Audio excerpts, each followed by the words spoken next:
മക്കളെ ഈ ഒരു ചാപ്റ്ററിൽ നിന്നാണ് 4 മാർക്ക് ക്വസ്റ്റ്യൻ വന്നിരിക്കുന്നത്.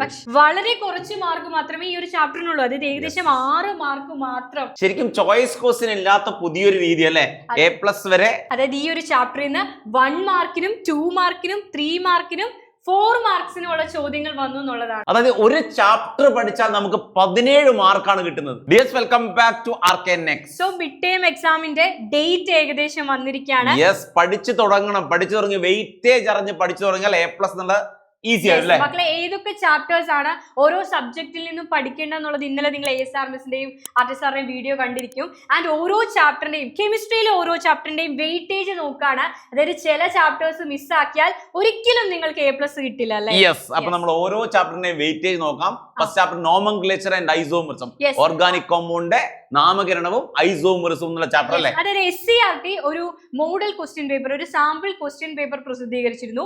ആ ഒരു സാമ്പിൾ ക്വസ്റ്റ്യൻ പേപ്പറിന്റെ പാറ്റേൺ എങ്ങനെയാണ്, അതിന്റെ വെയിറ്റേജുമാണ് നമ്മൾ ഈ ഒരു വീഡിയോയിൽ ഡിസ്കസ് ചെയ്യുന്നത് അല്ലേ. അപ്പൊ നമ്മൾ പോവല്ലേ. അപ്പൊ ആദ്യത്തെ ചാപ്റ്ററിൽ നിന്നും 1 മാർക്കിന്റെ ഒരു ചോദ്യവും 2 മാർക്സിന്റെ 3 ചോദ്യവും. അവിടെ നോക്കേണ്ടത് 2 മാർക്കിന്റെ 3 ചോദ്യം അതിൽ വരുന്നുണ്ട്. ശ്രദ്ധിക്കുക, അവിടെ 2 മാർക്കാണ് നമുക്ക് 6 മാർക്ക് അവിടെ കിട്ടി.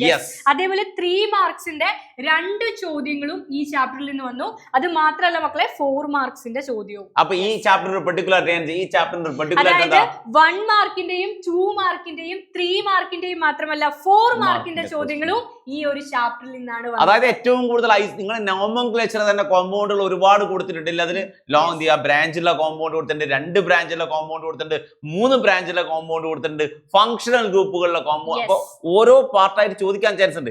എല്ലാ നോമൻക്ലേച്ചറും പഠിച്ചു വെക്കുക, എല്ലാ ഐസോമറിസവും പഠിച്ചു വെക്കുക. മൊത്തത്തിൽ എത്രയാണ് മൊത്തം ടോട്ടൽ 17 മാർക്ക് ഒരു ചാപ്റ്റർ ഉണ്ട്. ഒരു ചാപ്റ്റർ പഠിച്ചാൽ, ഈ ചാപ്റ്റർ പഠിച്ചാൽ 17 മാർക്ക് അല്ലേ. ഓക്കെ, ആൻഡ് സെക്കൻഡ് ചാപ്റ്റർ ആണ് അടുത്തത്. സെക്കൻഡ് ചാപ്റ്റർ ഓർഗാനിക്കിന്റെ ചാപ്റ്റർ തന്നെ. ഓർഗാനിക് റിയാക്ഷൻസ് ആണ്, ഓർഗാനിക് രാസപ്രവർത്തനങ്ങളാണ് നിങ്ങൾ ഈ ഒരു കെമിക്കൽ റിയാക്ഷൻസ് ആണ്. ഓക്കെ, അപ്പൊ 1 മാർക്കിന്റെ 2 ചോദ്യങ്ങൾ ഈ ചാപ്റ്ററിൽ നിന്ന് വന്നു. അതായത് 1 മാർക്കിന് നിങ്ങൾക്ക് മൊത്തം 4 ചോദ്യങ്ങളാണ്. അത് 2 ചോദ്യങ്ങളും ചോദിച്ചത് ഈ ഒരു ചാപ്റ്റർ. നോമൻക്ലേച്ചറിനേക്കാൾ കുറച്ചുകൂടി ടഫ് ആണ് എന്ത് ചെയ്യാ ഈ ഓർഗാനിക് റിയാക്ഷൻ എന്ന ചാപ്റ്റർ. നോമൻക്ലേച്ചർ ഒരു ഐഡിയ കിട്ടിക്കഴിഞ്ഞാൽ എന്ത് ചെയ്യും, കുറച്ചുകൂടി ഈസി ആയിട്ട് പോകാൻ പറ്റും. പക്ഷേ ലെങ്ത് കുറച്ച് കുറവ് സെക്കൻഡ് ചാപ്റ്ററിനാണെന്നാണ് ലെങ്ത് കുറവാണെങ്കിൽ പോലും നമ്മുടെ മൈൻഡിലേക്ക് ഓർഗാനിക് ആണ്. എനിക്ക് തോന്നുന്നു ഐസോമർസ് ആയിരിക്കും ചിലപ്പോ കുട്ടികൾക്ക്, അതറിയില്ല, ഓരോ കുട്ടികൾ ഡിപ്പെൻഡന്റ് ആണ്. ഓർഗാനിക് എന്ന് പറഞ്ഞാൽ ഹൈലി വോളറ്റൈൽ ആണ്, വേപ്പറായി പോകും, പെട്ടെന്ന് വേപ്പറായി പോകും, ഒരുപാട് എഴുതി പഠിക്കണം. ഓക്കെ, അപ്പൊ ആ വേപ്പറൈസേഷൻ ഒന്ന് പ്രിവെന്റ് ചെയ്യാൻ 2 മാർക്സിന്റെ 3 ചോദ്യങ്ങൾ ഈ ചാപ്റ്ററിൽ നിന്നായിരുന്നേ. 1 മാർക്കിന്റെ 2 ചോദ്യം, അതായത് 1 മാർക്കിന്റെ ചോദ്യം മിസ്സാക്കിയാൽ തന്നെ ഫുൾ മാർക്ക് അവിടെ പോയി. അപ്പൊ എല്ലാ ചാപ്റ്ററും പഠിക്കാതെ ഒരിക്കലും 1 മാർക്ക് നിങ്ങൾക്ക് കിട്ടില്ല എന്നുള്ളതാണ് ഏകദേശം. അപ്പൊ 2 മാർക്കിന്റെ 3 ക്വസ്റ്റ്യൻ ഉണ്ട്, 3 മാർക്കിന്റെ 3 ക്വസ്റ്റ്യൻ ഉണ്ട്. 3 മാർക്കിന്റെ 3 ചോദ്യം. ഒന്ന് ടോട്ടൽ ആഡ് ചെയ്യാം.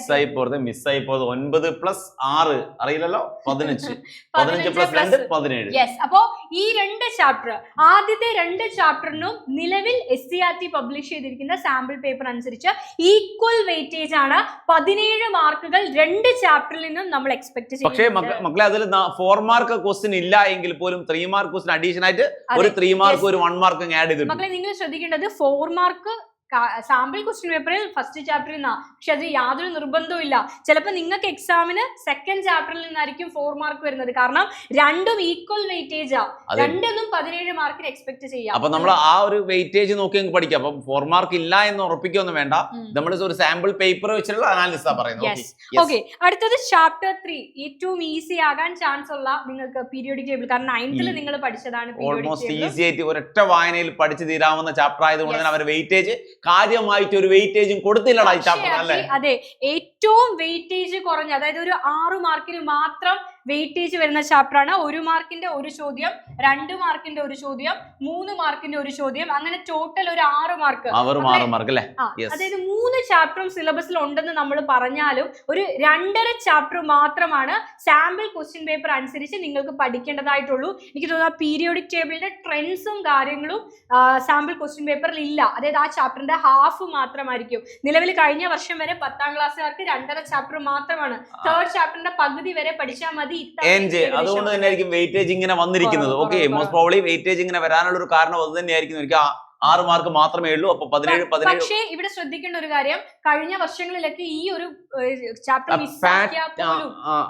ഫുൾ മാർക്ക് A+ വാങ്ങാമായിരുന്നു അല്ലെ? പക്ഷേ ഈ 2 ചാപ്റ്റർ കൂട്ടിയാൽ പോലും 34 ആകത്തുള്ളൂ, നിങ്ങൾക്ക് ഫുൾ മാർക്ക് കിട്ടില്ല. ഒരുപക്ഷെ ചോയ്സ് ക്വസ്റ്റ്യൻ ഇല്ലാത്ത ഒരു ക്വസ്റ്റ്യൻ പേപ്പർ അല്ലേ? അതാണ് ഈ ക്വസ്റ്റ്യൻ പേപ്പറിന്റെ പാറ്റേൺ നോക്കുകയാണെങ്കിൽ ഒന്നാമത്തെ കാര്യം 1 മാർക്കിലും 3 മാർക്കിലും ഒക്കെ CBSE level statement type questions, assertion reason type questions 1 മാർക്കിലും ചോദിച്ചിട്ടുണ്ട്, 3ലും 4ലും ഒക്കെ ചോദിച്ചിട്ടുണ്ട്. അത്യാവശ്യം ഡെപ്തിൽ പഠിക്കുക തന്നെ വേണമെന്നാ പറഞ്ഞത്. ഡെപ്തിൽ പഠിച്ചില്ലെങ്കിൽ ഫുൾ മാർക്ക് വാങ്ങാൻ ബുദ്ധിമുട്ടായിരിക്കും. അതേപോലെ ഒരു കാര്യം കൂടി, കഴിഞ്ഞ വർഷമൊക്കെ ക്വസ്റ്റ്യൻ ആൻസർ എനി 4 ക്വസ്റ്റ്യൻസ് അല്ലെങ്കിൽ ആൻസർ എനി 5 ക്വസ്റ്റ്യൻസ് എന്നൊക്കെയാണ് വരിക. അപ്പൊ നിങ്ങൾക്ക് അവിടെ ചോയ്സ് ഉണ്ടായിരുന്നു. പക്ഷെ ഇവിടെ 1 or 2 ചോദ്യങ്ങൾക്ക് മാത്രമാണ് അവർ ചോയ്സ് തന്നിരിക്കുന്നത്. ഇപ്പൊ ഈ ഒരു ക്വസ്റ്റ്യൻ പേപ്പർ നോക്കുകയാണെങ്കിൽ ക്വസ്റ്റ്യൻ നമ്പർ 11 നിങ്ങൾ നോക്കുകയാണെങ്കിൽ 11ാമത്തെ ക്വസ്റ്റ്യന് മാത്രമാണ് ചോയ്സ്. അല്ലാണ്ട് ടോട്ടലി 7 ക്വസ്റ്റ്യൻ തന്നിട്ട് അതിൽ നിന്ന് 5 സെലക്ട് ചെയ്യാനല്ല നിങ്ങളോട് പറയുന്നത്. അതുപോലെ ഈ ചോയ്സിന് ഒരു പെർട്ടിക്കുലർ ഉണ്ട്, ഒരേ ചാപ്റ്ററിനാണ് 2 ക്വസ്റ്റ്യൻ വന്നിരിക്കുന്നത്. യെസ്, അല്ലാതെ നേരത്തെ ആയിരുന്നെങ്കിൽ 7 ചോദ്യത്തില് 5 ചോദ്യം ആൻസർ ചെയ്താൽ മതി, ഏതെങ്കിലും 5 ക്വസ്റ്റ്യൻ ആൻസർ ചെയ്താൽ മതി. അപ്പൊ നിങ്ങൾക്ക് 2 ചാപ്റ്റർ, ഒരു ചാപ്റ്റർ വിട്ടാൽ പോലും ആ 2 ക്വസ്റ്റ്യൻസ് നിങ്ങൾക്ക് നഷ്ടപ്പെടില്ല, ഫുൾ മാർക്ക് നഷ്ടപ്പെടില്ല. പക്ഷെ ഇവിടുത്തെ പ്രത്യേകത, എല്ലാ ചാപ്റ്ററും പഠിക്കാത്ത കുട്ടികൾക്ക് ഒരിക്കലും ഫുൾ മാർക്ക് കിട്ടാനുള്ള സാധ്യത ഇല്ല എന്നുള്ളതാണ്. അതായത് ഒരു ക്വസ്റ്റ്യൻ പോലും വിടാൻ പറ്റൂല എന്നുള്ള അവസ്ഥയുണ്ട് നിങ്ങൾക്ക്. Okay, yes. അപ്പോ സാമ്പിൾ ക്വസ്റ്റ്യൻ പേപ്പർ ഇങ്ങനെയാണ് വന്നത്. മോസ്റ്റ് പ്രോബബ്ലി അങ്ങനെ നമ്മൾ പറയുന്നത്. Most probably main question paper text book ആണ് നിങ്ങൾ ഫോളോ ചെയ്യുന്നത്. ആ SCRT പബ്ലിഷ് ചെയ്ത സാമ്പിൾ ക്വസ്റ്റ്യൻ പേപ്പർ ആണ്. അത്യാവശ്യം നല്ല രീതിയിൽ ടഫ് ആയിട്ടുള്ള ക്വസ്റ്റ്യൻ പേപ്പർ ആണ്, വളരെ കൺഫ്യൂസിംഗ് ആയിട്ടുള്ള ക്വസ്റ്റ്യൻ പേപ്പർ ആണ്. ഇപ്പൊ തൊട്ട് പഠിച്ചു തുടങ്ങുക, വേണ്ട കാര്യങ്ങളൊക്കെ ഈ ഒരു ചാനലിൽ നിങ്ങൾ. പിന്നെ കുഞ്ഞുമക്കൾ പേടിക്കൊന്നും വേണ്ട, ചാപ്റ്റർ നമ്മൾ SCRT ടെക്സ്റ്റ് ബുക്ക് വെച്ച് തന്നെ അതിലെ മുഴുവൻ ക്വസ്റ്റ്യനും നമ്മളെ ചാനൽ അവൈലബിൾ ആണ്. നിങ്ങൾ എന്ത് ചെയ്യുക, കറക്റ്റ് ആയിട്ട് ഫോളോ ചെയ്യുക അല്ലേ? യെസ്. അപ്പൊ സബ്സ്ക്രൈബ് ചെയ്യാൻ മറന്നോട്ടെ. ബൈ.